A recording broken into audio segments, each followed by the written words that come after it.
Cuando Jesús salió por última vez del templo con sus discípulos, les advirtió que el templo sería destruido y que no quedaría piedra sobre piedra. Los discípulos se sorprendieron y le preguntaron a Jesús cuándo sucedería eso y qué señal habría de su venida y del fin del mundo. Enseguida, Jesús les dio todas las señales que ellos necesitarían para salvar sus vidas cuando vinieran los romanos a destruir el templo, y les dio también las señales de su segunda venida. Juan estaba entre los discípulos escuchando estas palabras de Jesús, y lo que Juan no sabía en ese momento es que él escribiría todas esas señales en el libro de Apocalipsis. Cuando nosotros leemos el capítulo 6 de Apocalipsis, encontramos todo el contenido del sermón profético de Jesús. Este es el estudio de hoy. No se retiren, que ya regresamos.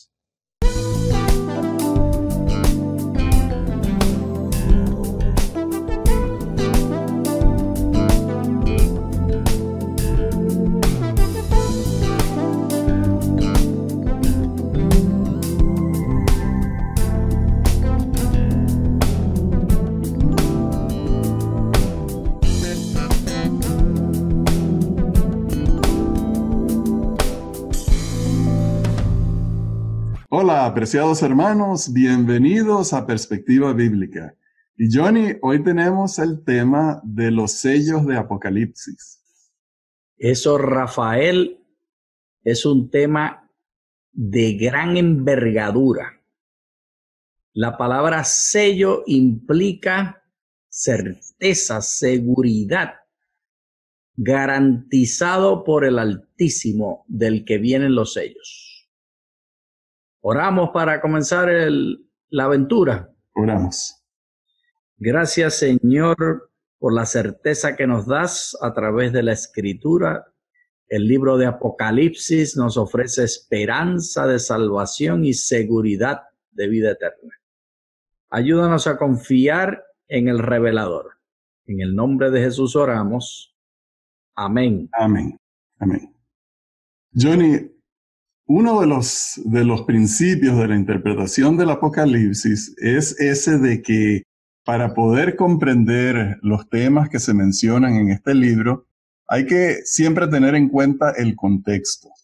Y hoy nosotros vamos a ver, como dijimos en la introducción, cómo el sermón profético de Jesús tiene mucho que ver con los sellos. Pero no solamente el sermón profético, sino también otras partes de Apocalipsis. Y por lo tanto vamos a comenzar nuestro estudio de hoy yendo al capítulo 5. Vi en la mano derecha del que estaba sentado en el trono un libro escrito por dentro y por fuera, sellado con 7 sellos. Y vi un ángel poderoso que pregonaba a gran voz: ¿Quién es digno de abrir el libro y desatar sus sellos? Pero ninguno, ni en el cielo, ni en la tierra, ni debajo de la tierra, podía abrir el libro, ni siquiera mirarlo. Y lloraba yo mucho, porque no se hallaba nadie que fuera digno de abrir el libro, ni siquiera de mirarlo. Entonces uno de los ancianos me dijo: no llores, porque el león de la tribu de Judá, la raíz de David, ha vencido para abrir el libro y desatar sus 7 sellos. Entonces, nosotros vamos a comenzar el estudio de los sellos, Johnny, recordando que junto con los 7 sellos está relacionado el Cordero, porque nos podemos olvidar que el personaje principal en esta historia no son los sellos.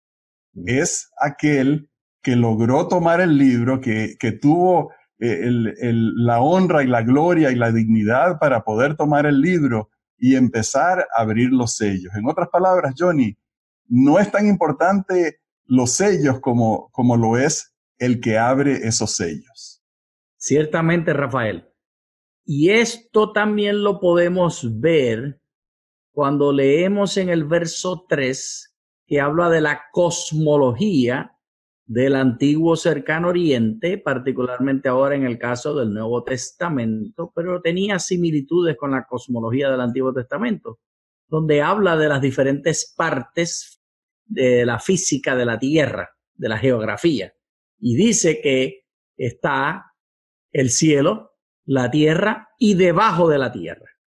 Hoy en día nosotros no hablamos de esto, y de hecho hay varios otros versículos en la Escritura donde habla de habitantes de debajo de la tierra, y habla de los demonios, y habla de Jesús visitando esos lugares. No tenemos tiempo para leer todos estos versos, pero esto nos enseña que la escritura del Apocalipsis en el estilo literario no se está hablando de las realidades universales como las presenta Dios o cómo están en la tierra según la física del día de hoy, sino que son contextualizadas al contexto cultural del medio que los recibió. Y en ese medio había una área geográfica debajo de la tierra y allí estaban los demonios y nadie sabía quién podía abrir esos sellos. Y bueno, entonces el capítulo 5, bueno, de hecho, no solamente el capítulo 5, desde el mismo primer capítulo, se presenta a Cristo como la figura central del Apocalipsis. En los capítulos 2 y 3, Jesús está dictando cartas a las iglesias, y las cartas no son tan importantes como el que dicta las cartas. Y entonces en el capítulo 4 y el 5, Jesús es entronizado. Y para los capítulos 7, 6 en adelante, entonces Jesús empieza a abrir estos sellos. O sea que tenemos que tener en cuenta que Jesús es la persona central. Así que vamos a ir entonces a este pasaje para comenzar a ver los sellos en el capítulo 6. Entonces vi que el Cordero abrió uno de los sellos y oí a uno de los 4 seres vivientes decir con una voz como de trueno: ven. Miré y vi un caballo blanco. El que lo montaba tenía un arco y le fue dada una corona, y salió vencido y para vencer. Salió venciendo y para vencer.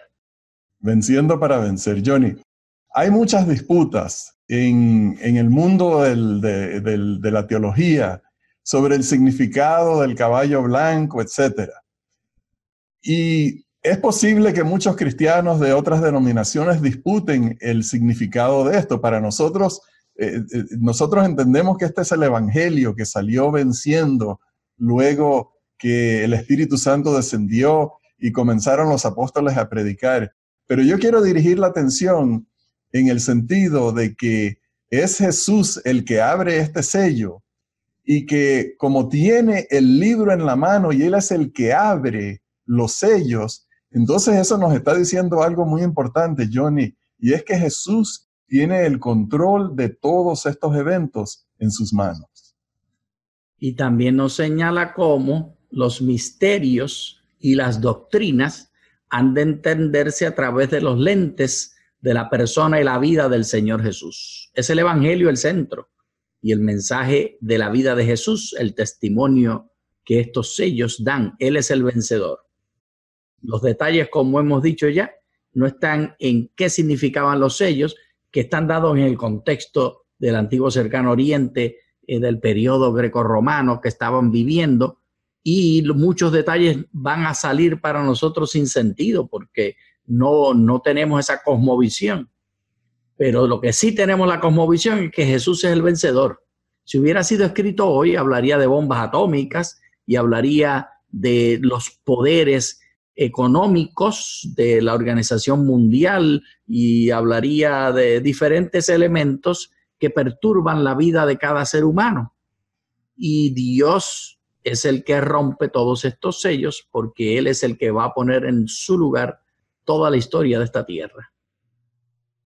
Bien, vamos a avanzar con un pasaje que nos sirve de contexto para interpretar los mensajes de los sellos. Apocalipsis 3:21 dice: al vencedor le concederé que se siente conmigo en mi trono, así como yo he vencido y me he sentado con mi Padre en su trono. Estas palabras son deliciosísimas, Rafael. Esto es sabrosísimo. Sí, bueno, esta es una gran promesa, Johnny. La promesa de Cristo de que Él ya está sentado en el trono y que Él va a traer a las personas, a los que son fieles, a los que perseveran, a los que se mantienen firmes en la fe, a sentarse en el trono. Esto se contesta. Esta promesa se contesta en los capítulos 4, 5 y luego en la parte de los sellos. En el 4 y el 5 ya vimos cómo el Cordero está en el salón del trono, está en el medio del trono. Y cuando se lleva la atención de Juan a ese libro que el que está sentado en el trono tenía en su mano derecha, entonces el Cordero toma ese sello y todas esas escenas que nosotros vemos en los sellos sirven para contestar para el cumplimiento de esta promesa del versículo 21. Y por eso vamos a ir al capítulo 7 para ver la primera parte de esa promesa, pero sigue tú. Gracias, Rafael. Perdona el paréntesis. Es que este asunto de la silla y del trono y de sentarse con Jesús me emociona mucho. El hermanito Pablo ya había hablado de esto, yo lo había escrito y está registrado en Efesios el capítulo 2 y el verso 6, donde hablando de la obra de redención de Jesús, declara: y juntamente con él, es decir, con Jesús, nos resucitó y asimismo nos hizo sentar en los lugares celestiales con Cristo Jesús. Y por supuesto, el lugar donde está sentado Cristo Jesús, como revela, por ejemplo, Hebreos el capítulo 12 y el verso 2, es el trono de Dios. Así que esta promesa es asegurándonos de la salvación, Rafael. ¿Cómo se siente estar ahí con Jesús sentado en ese trono? A mí me encanta estar apretadito allí contigo y con todos los millones de salvos que están con Jesús. Estamos toditos allí en camaradería y en hermandad y en igualdad, todos sentados con Jesús en el trono, asegurándonos que Él es el Salvador nuestro. Amén. Y no tenemos duda ni temor. Bueno, y entonces esa promesa de sentarse con Cristo en el trono, todas esas personas que sirvieron a Cristo, que pasaron la persecución, en el sexto sello se pregunta ¿quién podrá sostenerse en pie? Bueno, la respuesta se nos da en el capítulo 7. Vamos a leer ese par de versículos. Después de esto, miré y vi una gran multitud, la cual nadie podía contar, de todas las naciones, tribus, pueblos y lenguas. Estaban delante del trono y en la presencia del Cordero, vestidos de ropas blancas y con palmas en sus manos. Clamaban a gran voz diciendo: la salvación pertenece a nuestro Dios que está sentado en el trono y al Cordero. Entonces, este es el cumplimiento, Johnny, aquí en este paréntesis que se hace entre el sexto sello y el séptimo sello, el cumplimiento de esa promesa de Jesús, de ese pasaje del cual habla Pablo, porque Pablo habla en forma profética, Pablo habla dando por sentado ya lo que se va a cumplir en el futuro, que una promesa que nosotros podemos apoderarnos, aceptar y vivirla ya espiritualmente, de sentarnos en el trono con Cristo, porque es una elevación más allá de lo que nosotros pudiéramos aspirar, John.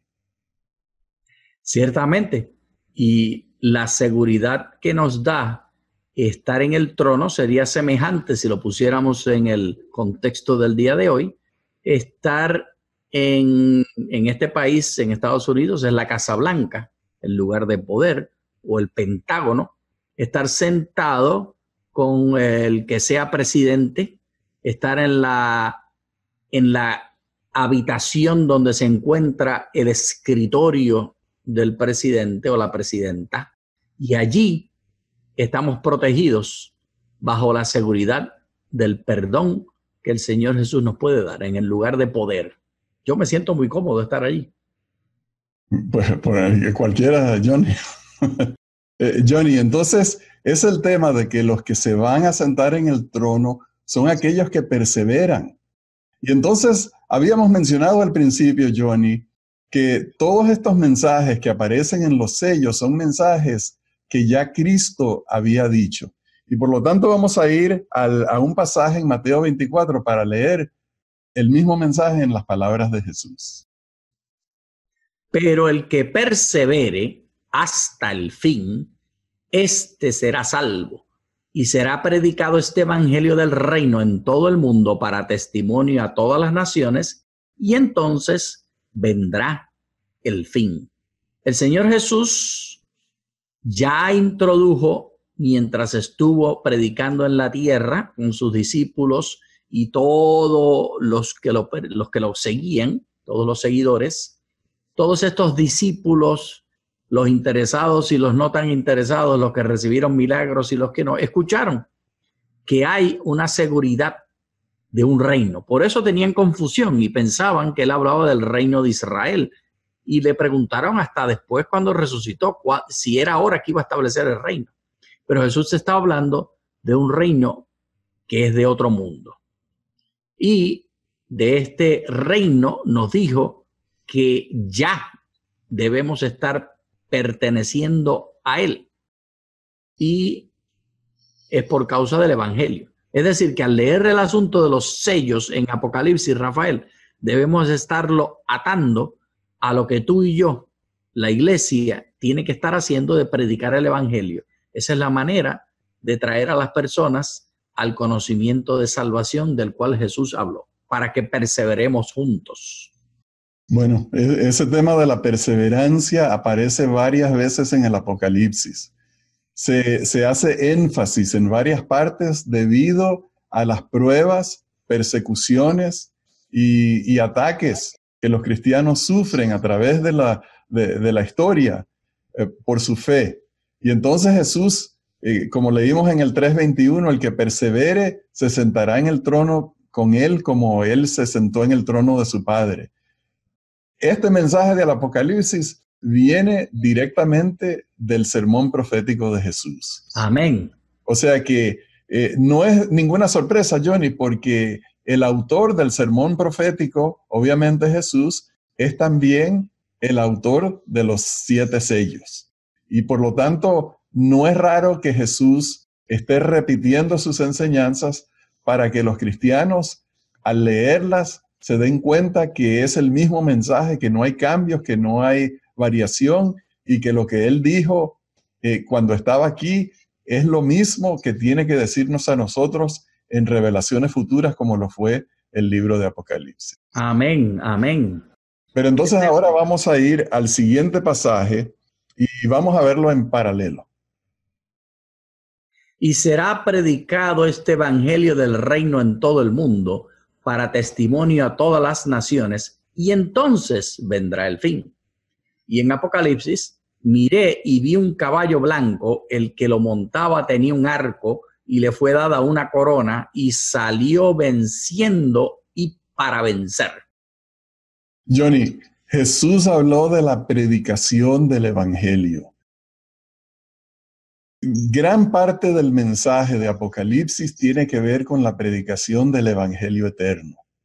No hay manera de que nosotros como cristianos ignoremos que Cristo nos dio a nosotros una tarea fundamental, que es aquella de compartir el evangelio con otras personas, con nuestra familia y con la gente que trabajamos, con las personas en todas partes. Este caballo blanco que salió para vencer es un símbolo muy apropiado para describir cómo el evangelio salió animado por el celo que tenían los apóstoles luego de haber visto al Cristo resucitado, llenos de poder y energía con el derramamiento del Espíritu Santo. El evangelio se extendió por muchas partes de ese mundo mediterráneo. Se extendió hacia Asia, se extendió también hacia Europa, hacia África, y qué pena que con el tiempo se perdió eso, pero este es un símbolo de cómo tenían esos cristianos ese fuego y ese celo por la predicación del evangelio. Y esa es la invitación que tenemos. La invitación no es para que conjuguemos los detalles de cada aspecto de los símbolos y de las ideas que se presentan, caballo, blanco, sello, y hacer un esquema de cada cosa y qué significa. Esa no es la invitación. La invitación es para que tú y yo nos unamos con el gran predicador, con el salvador de nuestras almas, con Jesús, para salir a predicar este mensaje como Él lo anunció. Esa es la invitación. Amén. Bien, vamos a ir al siguiente pasaje en el capítulo 24 de Mateo. Oiréis de guerras y rumores de guerras. Mirad que no os turbéis, porque es necesario que todo esto acontezca, pero aún no es el fin. Se levantará nación contra nación y reino contra reino, y habrá pestes, hambres y terremotos en diferentes lugares. Y en Apocalipsis, cuando abrió el segundo sello, oí al segundo ser viviente que decía, ven. Salió otro caballo de color rojizo. Al que lo montaba le fue dado poder para quitar la paz de la tierra y hacer que se mataran unos a otros. Y se le dio una espada muy grande. Johnny, este jinete, este caballo también habla acerca de la predicación del evangelio. Ya conocemos la frase que dijo Jesús: no penséis que he venido a traer paz, sino que he venido a traer disensión. He venido a traer espada. He venido a traer un mensaje que pondrá a los padres contra los hijos y a las hijas contra las madres. Ahora, obviamente que ese no es el propósito de Cristo. El mensaje de Cristo no es para causar disensión, para traer espada y violencia. El mensaje de Cristo es para traer salvación. Pero el asunto es que no todos reaccionan de la forma positiva de aceptar y recibir el mensaje del evangelio. Bueno, yo sugiero que el evangelio y la predicación de Cristo siempre tiene espada. O va a cortar la espada al enemigo y todas las tentaciones, porque estamos en un proceso de acercamiento a Dios y abandonando ese camino antiguo y cortamos con la espada esta manera de vivir antigua, o la espada nos corta a nosotros porque no seguimos el camino del Señor. Esa es la espada que sale de la boca, que es la palabra de Dios, nos va a poner de un lado o del otro, Rafael. Ya yo tengo escogido de qué lado quiero estar. Bueno, yo también. Yo pienso que todos los amigos de Perspectiva Bíblica también. Y los invitamos a los que no lo hayan hecho, los invitamos a ponerse del lado del Señor Jesús para que la espada no los corte, sino que la espada corte el pecado de sus vidas. Amén. Vamos a ir al siguiente pasaje en Mateo 24. Se levantará nación contra nación y reino contra reino, y habrá pestes, hambres y terremotos en diferentes lugares. Y en Apocalipsis, cuando abrió el tercer sello, oí al tercer ser viviente que decía, ven. Miré y vi un caballo negro. El que lo montaba tenía una balanza en la mano. Y oí una voz de en medio de los 4 seres vivientes que decía, 2 libras de trigo por 1 denario y 6 libras de cebada por 1 denario, pero no dañes el aceite ni el vino. Entonces, Johnny, en el sermón profético Jesús habló de hambres y esta parte del tercer sello nos habla también de un hambre, pero como estamos hablando del tema del evangelio en los primeros 4 sellos, se refiere a esa parte de hambre espiritual, o sea que no había la alimentación espiritual de vida. Nosotros hemos llegado a interpretar esto como aquel período de la iglesia cristiana medieval donde el evangelio no se predicaba, donde el mensaje del evangelio estaba atado en cadenas, escondido, donde la iglesia se interpuso entre Dios y el hombre para captar la atención de los seres humanos y ser los mediadores, donde hay hambre del evangelio, donde la gente no recibía los mensajes de salvación. Mi preocupación, Rafael, es que aún en una iglesia que tiene el mensaje verdadero del evangelio, puede cumplirse este caballo.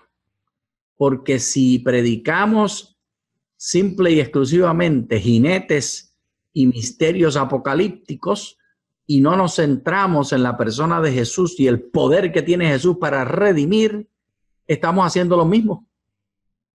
Es decir, ver esto como periodos que pasaron históricamente quita la realidad de que cada una de estas maneras de responder al evangelio son parte de las posibilidades que cada iglesia, cada familia y cada persona que escucha y vive en el evangelio puede responder. No es del pasado, es de día en día. Hoy también se cumple y tú y yo podemos estar siendo ese jinete negro. Ciertamente, tenemos que ver cómo eso se aplique para nosotros personalmente, porque puede ser que si aquella gente no tenía el evangelio porque no se los daban, tal vez nosotros no lo tenemos porque no lo leemos o no lo aplicamos en nuestras vidas. Ya nos quedan 3 minutos, Johnny, tenemos que ir por lo menos al cuarto jinete. Es que hay demasiados caballos. Sí. Vamos a ir al siguiente pasaje en Mateo. Acá dice Lucas. Entonces añadió, se levantará nación contra nación y reino contra reino. Habrá grandes terremotos y en diferentes lugares hambres y pestilencias. Y habrá terror y grandes señales en el cielo. Y en Apocalipsis dice, cuando abrió el cuarto sello, oí la voz del cuarto ser viviente que decía, ven, miré y vi un caballo amarillo. El que lo montaba tenía por nombre Muerte y el Hades lo seguía y les fue dada potestad sobre la cuarta parte de la tierra para matar con espada, con hambre, con mortandad y con las fieras de la tierra. A mí me anima, Rafael, en medio de toda esta situación tan pesimista, me anima esa frase que dice, y le fue dada. Dios es el que está en control. Y Él permite que potestades contrarias a su voluntad tengan poder por periodos. Y estos periodos se repiten. Y hay diferentes naciones que se encuentran ahora mismo con ese caballo amarillo. Hay otras naciones que se encuentran con el caballo negro y otras iglesias y lugares y personas y familias y barrios. Y estos caballos continúan viviendo la vida de cada uno de nosotros en cada vecindario, en cada iglesia y en cada familia y en cada experiencia personal. Pero recordemos siempre, es Dios el que tiene el poder. Gloria sea a su nombre. Gracias, Señor, que me recuerdas en Apocalipsis 6, 7 y 8 con este caballo, con este sello, que tú eres el que das el poder. Tú siempre lo mantienes. Bueno, Johnny, y este tema donde Cristo dice, y lo tuvimos que leer en el libro de Lucas, donde dice, habla acerca de las pestilencias, porque no se menciona esa palabra en el sermón profético, su versión en Mateo, y luego que se ve en el cuarto sello de la mortandad, es producto, Johnny, del rechazo del evangelio. Ya hemos visto que los primeros 3 sellos tienen que ver con la predicación del evangelio y las reacciones de las personas. Pues en el cuarto sello vemos cuál es el resultado del rechazo del evangelio. Las personas que no pueden aceptar el evangelio son las personas que al final reciben los castigos de Dios y reciben la muerte a causa de su rechazo del evangelio. Hemos llegado ya al final, Johnny, de nuestro estudio de hoy. Nos quedan varios sellos, no los pudimos cubrir todos, pero lo que queda claro, queridos hermanos, es que Dios maneja los eventos de la historia, que nuestra vida, a pesar de que pasamos muchas experiencias, es una vida que está bajo el control de Dios y bajo la bendición de Dios. Les agradecemos por habernos acompañado y les deseamos muchas bendiciones de Dios. Muchas gracias.